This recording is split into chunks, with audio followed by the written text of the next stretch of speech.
Good morning.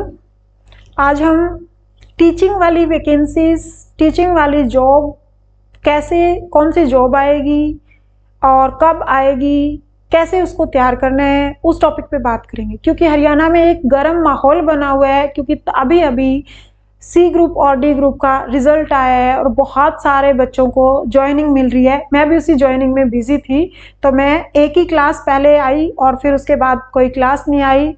तो ऐसा नहीं है कि आगे ऐसे क्लासेस नहीं आएंगी। अभी ताज़ा ताज़ा माहौल बना हुआ है, बहुत सारे आस पड़ोस में रिश्तेदारों में जॉब लगी हैं। तो अभी हमने जेबीटी मेवात का भी पेपर दिया है, तो आरओएच जेबीटी की भी वैकेंसी आएंगी। कब आएंगी, कैसे तैयारी करें, एचटेट क्लियर करना है नहीं करना है, या अपनी स्ट्रेटेजी क्या बनाएं, हमारे टारगेट्स क्या हैं। टीचिंग वाली जॉब को लेकर बात करेंगे, और टीचिंग भी किसकी, जेबीटी लेवल वाली। बहुत ही प्यारी सी नौकरी है, बिल्कुल भी हेडेक नहीं है। टाइमिंग भी सुबह जाकर अपना 1, 1:30, 2 बजे घर आने वाली जॉब है, 9 से 5 वाली जॉब नहीं है। सैलरी भी बहुत प्यारी सी मिलती है इसके अंदर। तो उसको लेकर हम बात करेंगे, हमारे टारगेट्स क्या हैं जॉब लेना। अब जॉब लेना, कौन सी जॉब लेना जिसमें पैसा भी अच्छा हो, जिसमें टाइम भी कम लगे और जिसमें ऐश भी ज़्यादा हो। यानी कि आपको उसके लिए थोड़ी सी मेहनत करनी पड़ेगी, और वो मेहनत एक आप अपने स्ट्रेटेजी के साथ करोगे, सही डायरेक्शन में जाकर करोगे तो टाइम कम लगेगा और जॉब भी जल्दी आएगी। क्योंकि जैसे ही मेवात जेबीटी की वैकेंसी आई थी, तो डेफिनेटली रेस्ट ऑफ हरियाणा की भी जेबीटी की वैकेंसी आएंगी, और वैकेंसी 12-13 साल के बाद आ रही है, तो काफ़ी सारी वैकेंसी होंगी और नंबर ऑफ कैंडिडेट कम है जो कंपटीशन लड़ने वाले कैंडिडेट है। ठीक है, देखो पेपर तो कोई भी मुंह उठाकर, फॉर्म तो कोई भी अप्लाई कर देता है, लेकिन कंपटीशन में कितने कैंडिडेट बैठेंगे, कितने फॉर्म अप्लाई करेंगे, वो बहुत कम है और वैकेंसी बहुत ज़्यादा है। जैसे कि मेवात की वैकेंसी थी 1300-1400, तो उसका ऑलमोस्ट मैं तो मतलब डबल ही मान के चल रही हूँ, लेकिन सुनने में आ रहा है कि 4 टाइम तो होंगी, क्योंकि मेवात की जब 1400 आ गई तो रेस्ट ऑफ हरियाणा की भी बहुत सारी आएंगी। बट एक बार मैं डबल मान के चल रही हूँ, उसके हिसाब से आपको स्ट्रेटेजी बताऊंगी। देखो यहाँ मैं कुछ लिख कर लाई हूँ। टोटल फॉर्म जो मेवात की वैकेंसी थी उसमें कितने अप्लाई हुए थे, 54,000 फॉर्म अप्लाई हुए थे। रोल नंबर कितनों के आए थे, 45,000। क्योंकि कई लोग 2-2 फॉर्म भी भर देते हैं, फॉर्म गलत हो जाता है, रिजेक्ट नहीं करते हैं, तो इस तरीके से रोल नंबर ऑलमोस्ट 45,000, अप्रोक्स 45,000 के आए थे। तो रेस्ट ऑफ हरियाणा की यहाँ पर वैकेंसी कितनी थी, पोस्ट कितनी थी, पोस्ट लगभग कितनी थी, 1400। इसका अप्रोक्स डबल मानकर चल रही हूँ कि रेस्ट ऑफ हरियाणा में जो जेबीटी की वैकेंसी आएंगे उसमें फॉर्म कितने भरे जाएंगे, 60,000। क्यों, यहाँ 45 थे, यहाँ 60 क्यों? क्योंकि एक तो यहाँ पर बहुत सारे लोग सीरियस ही नहीं थे।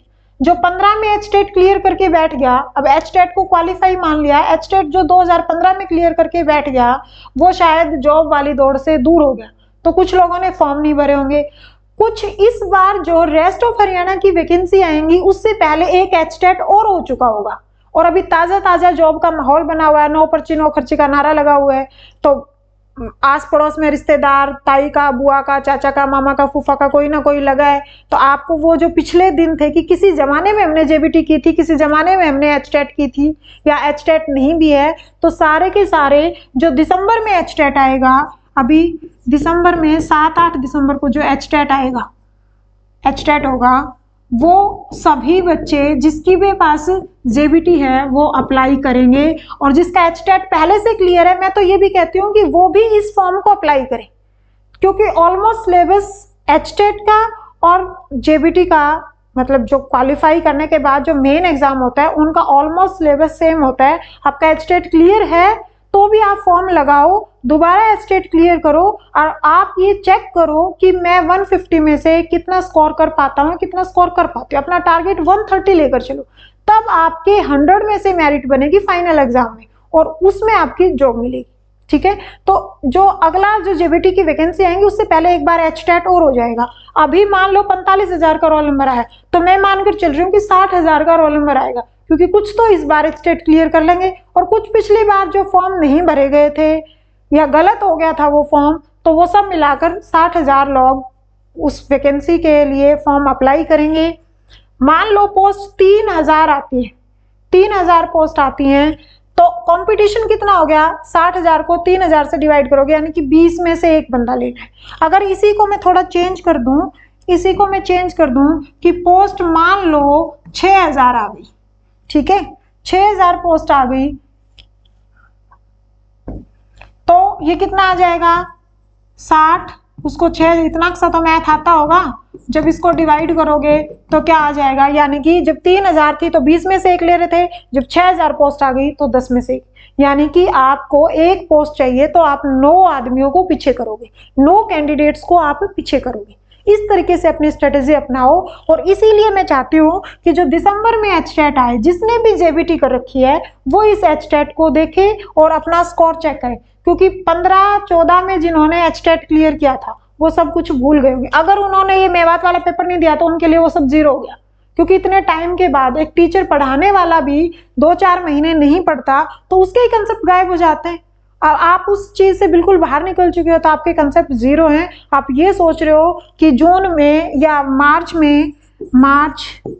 2025 में वैकेंसी आएगी और जून जुलाई अगस्त तक अगर 25 तक पेपर होता है और उस पेपर में मैं जॉब ले लूंगा या ले लूंगी तो बहुत मुश्किल टास्क है। इसके लिए आपको अभी से तैयारी शुरू करनी पड़ेगी और एचटेट क्लियर होते हुए भी अपना एचटेट 2 जो अभी 2024 दिसंबर 7-8 को होने वाला है वो एचटेट 2, उसमें अपना इस एचटेट में अपना टारगेट 130 प्लस मानकर चलो। ये क्वालिफाई होता है, इसमें 90 मार्क्स ही लेने होते हैं, लेकिन आप इसका टारगेट ये रखोगे तब जाकर आपको मुश्किल से 120 या 115 के बीच में आपके मार्क्स आते हैं। अगर यहाँ पर इतने मार्क्स आते हैं तो जब जेबीटी का आपका 100 नंबर का पेपर होगा तो 100 में से आप ये मान के चलो कि 75 प्लस या 80 के बीच में मार्क्स लेकर आओगे, तब जाकर मुश्किल से आप मेरिट में आओगे, क्योंकि 10 में से एक लेना है। अब जो सीईटी दिया है ना, लगता है कि 25,000 नौकरी मिल गई, अब 25,000 में कंपटीशन कितना था, बहुत ज्यादा कंपटीशन नहीं था। एक बच्चे का 4-4 जगह रोल नंबर आया हुआ था, तो कहीं ना कहीं तो उसकी लगनी थी। अब वो इतनी सारी तैयारी कर रहा है तो कहीं ना कहीं तो उसकी सेटिंग बननी थी। अब ये लग रहा है कि नौकरी इतनी सारी एकदम से कहाँ से आ गई। इसके लिए बच्चे 4-5 साल से रगड़ा खा रहे हैं, एक पेपर को उन्होंने 2-2, 3-3 बार दिया है। लेकिन तुम्हारे साथ ऐसा नहीं होगा, क्योंकि अब जो हमारे चेयरमैन आए हैं वो एक कैलेंडर भी लेकर आएंगे, उस कैलेंडर के हिसाब से एग्जाम की डेट भी आएगी, उस कैलेंडर के हिसाब से सिलेबस भी आने लग गया है। तो आप अपना सिलेबस उठाओ, अपनी जेबीटी की तैयारी अभी से शुरू करो और पेपर टाइम पर होगा, नो डाउट। जब पेपर की डेट दी जाएगी पेपर टाइम पर होगा, रिजल्ट थोड़ा बहुत आगे पीछे हो सकता है, बट पेपर देकर अपना अच्छा स्कोर करके निश्चित हो जाओ, जब रिजल्ट आएगा तब जॉब लग जाएगी। तो उसके लिए मैं थोड़ी सी और कुछ स्ट्रेटेजी बनाकर लाई हूँ। जैसे एचटेट होगा हमारा 7-8 दिसंबर को, जिसका एचटेट क्लियर है वो भी देना और जिसका नहीं है वो तो देना ही देना। एचटेट क्लियर होगा, ताज़ा ताज़ा पढ़ोगे, तुरंत बाद जेबीटी की वैकेंसी आएंगी और जेबीटी की वैकेंसी आते ही आरओ जेबीटी की स्टार्टिंग ऑफ 2025 में वैकेंसी आ जाएंगी। कितने साल बाद आ रही हैं, 12-13 साल के बाद आ रही हैं, तो आप पीवाईक्यू पढ़कर पेपर क्लियर नहीं कर पाओगे। आप ये दिमाग से ही निकाल दो कि पीवाईक्यू पढ़े, क्योंकि पीवाईक्यू उसके पढ़े जाते हैं जो हर 6 महीने में या साल में पेपर होता है, उससे हम पीवाईक्यू से अंदाजा लगा सकते हैं। अभी किसी भी टीचर को नहीं पता है कि कैसे क्वेश्चन आएंगे। आपका टारगेट ये होना चाहिए कि जो सिलेबस दे रखा है उसका कंसेप्ट क्लियर होना चाहिए, उसके बेसिक्स क्लियर होने चाहिए। आप क्वेश्चंस अपने आप बनाते जाओगे, क्योंकि पीवाईक्यू का सहारा नहीं ले सकते। यहाँ पर 12-13 साल बाद वैकेंसी आ रही है, पहले पता नहीं क्या पैटर्न होता था, पहले तो बहुत ही अलग सा ही पैटर्न होता था, सिलेबस भी नहीं आता था। आप अपना सिलेबस जो भी आएगा उसी सिलेबस को उठाओ। अब सिलेबस को कंपेयर करें तो एचटेट और जेबीटी का सिलेबस ऑलमोस्ट सेम है, सब्जेक्ट वही है, पर्सन जो मार्क का जो रेशो है वो अलग अलग है, सब्जेक्ट सेम। अब सीडीपी यहाँ पढ़ोगे 30 नंबर की, यहाँ सीडीपी पढ़ोगे 20 नंबर की, क्योंकि एचटेट होता है 150 नंबर का और जिसमें जॉब लगेगी वो कितने नंबर का होता है, 100 नंबर का होता है। ठीक है, यहाँ पर आपको 2.5 घंटे मिलते हैं, वहां पर आपको 105 मिनट मिलती है, क्योंकि वो 5 मिनट वो गोले भरने के जो 5वां गोला आता है उसके नाम की भी मिलती है। लेकिन सीडीपी अगर यहाँ पढ़ ली, आपके कंसेप्ट अच्छे बन गए, आपका बेस तैयार हो गया, तो वही सीडीपी यहाँ पर है। ठीक है, अब बाल विकास है या अधिगम है या पर्सनैलिटी है अब पर्सनैलिटी ये थोड़ी है कि एचटेट दे रहे हो तो आदमी का जो पर्सनैलिटी वाला टॉपिक है वो बदल जाएगा, या फिर आप जेबीटी का पेपर मतलब जॉब वाला जो पेपर दे रहे हो उसमें वो अधिगम वाले क्वेश्चन बदल जाएंगे।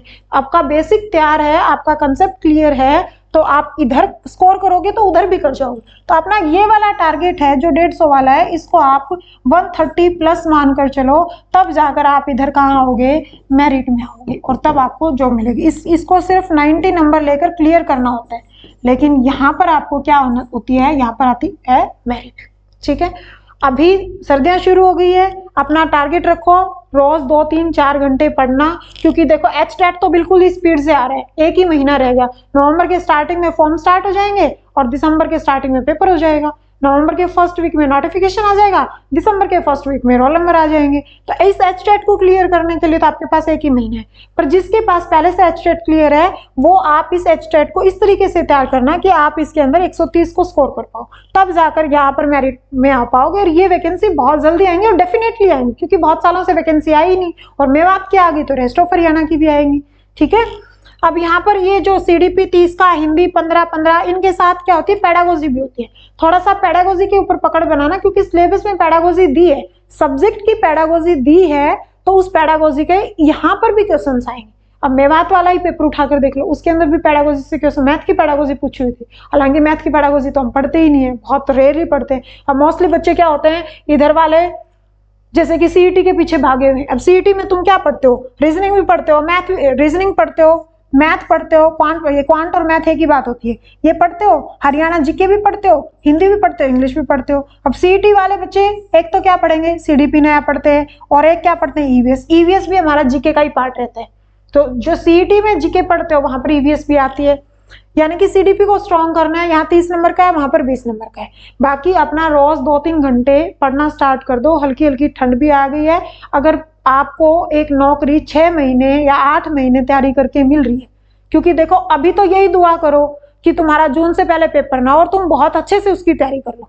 जून में तुम्हारा पेपर हो तो जून के 6 महीने वो बच गए, 2 महीने यानी कि 8 महीने में जेबीटी का सिलेबस अच्छे से किया जा सकता है। सिलेबस को उठाओ, सिलेबस के हिसाब से पढ़ो, क्योंकि सीईटी का पूरा जितने भी एग्जाम चाहे कैंसिल होकर आए हो चाहे कैसे भी, सिलेबस के हिसाब से। तो हरियाणा में भी पहले वो होता था कि सिलेबस के हिसाब से पेपर नहीं आता, अब सिलेबस के हिसाब से पेपर आता है। टाइम पे पेपर होगा, क्योंकि अभी थोड़े टाइम पहले चेयरमैन जी का एक इंटरव्यू आया था, उसमें उन्होंने कहा था कि कैलेंडर बनाएंगे, जैसे कि राजस्थान में या दूसरे स्टेट में कैलेंडर के हिसाब से डेट होती है कैलेंडर में, जो दी इस एग्जाम, ये एग्जाम इस डेट को होगा, तो उसी पर होगा, उस पर काम चल रहा है, वो अपना काम कर रहे हैं। आप अपने बुक उठाओ, अपना सिलेबस को, अपने बेस को, अपने कंसेप्ट को स्ट्रॉन्ग करो। पीवाईक्यू के ऊपर डिपेंड मत रहना, क्योंकि पीवाईक्यू का किसी को ही अंदाजा नहीं है। बहुत टाइम बाद इतनी बड़ी वैकेंसी आ रही है और डेफिनेटली आएगी, तो आप इसके ऊपर अपना काम शुरू कर दो। अच्छे से अपने कोई 1 या 2 बुक लो, मैं ये नहीं कहती कि बहुत सारी बुक लो, 1 या 2 बुक लो, उसी बुक को बार बार पढ़ो। जैसे कि सीडीपी की एक बुक ले ली, अब उस बुक से आप 2, 3, 4 बार पढ़ो, बार बार पढ़ोगे, आपको कंसेप्ट तैयार होंगे। और फिर रटी हुई चीजें देखो पेपर में नौकरी नहीं दिला सकती, रटा हुआ पेपर क्वालिफाई करा सकता है, रटा हुआ पेपर नौकरी नहीं दिला सकता। इधर क्वालिफाई है, 90 नंबर वाला भी क्वालिफाई है, 130 वाला भी क्वालिफाई, लेकिन यहाँ बनती है मेरिट। तो आप मेरिट के हिसाब से पढ़ना है, नौकरी लेनी है, स्मार्ट तरीके से लेनी है, सिलेबस के हिसाब से पढ़ना शुरू करो, रेगुलर पढ़ना स्टार्ट करो और अपनी प्रैक्टिस को अच्छे से करो। थैंक यू, इतना ही बताना था।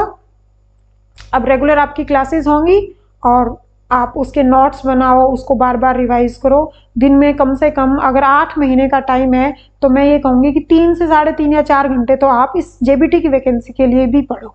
अगर आपका ये स्ट्रॉन्ग हो गया, आपका मैथ स्ट्रॉन्ग हो गया, आपका जीके स्ट्रॉन्ग हो गया, इंग्लिश हिंदी ये स्ट्रॉन्ग हो गए, तो सीधी सी बात है कि देखो सीईटी भी आएगा, अब तुम सीईटी में भी बैठोगे। अलग क्या पढ़ना है तुम्हें, सीडीपी पढ़ना है, एक क्या पढ़ना है आपको, शिक्षण विधियाँ पढ़नी है, पेडागोजी पढ़नी है, और एक क्या पढ़ना है आपको, ईवीएस पढ़ना है। ये ईवीएस है, ये 1 to 5 एनसीईआरटी पढ़नी है, 6, 7, 8 का 6, 7, 8 की ज्योग्राफी पढ़ लेना, वहीं से क्लियर हो जाएगा। लेकिन आपको शिक्षण विधियां और सीडीपी अलग से पढ़नी पड़ेंगी, बाकी सीईटी वाला, क्योंकि हरियाणा में एक सीईटी का माहौल बना हुआ है।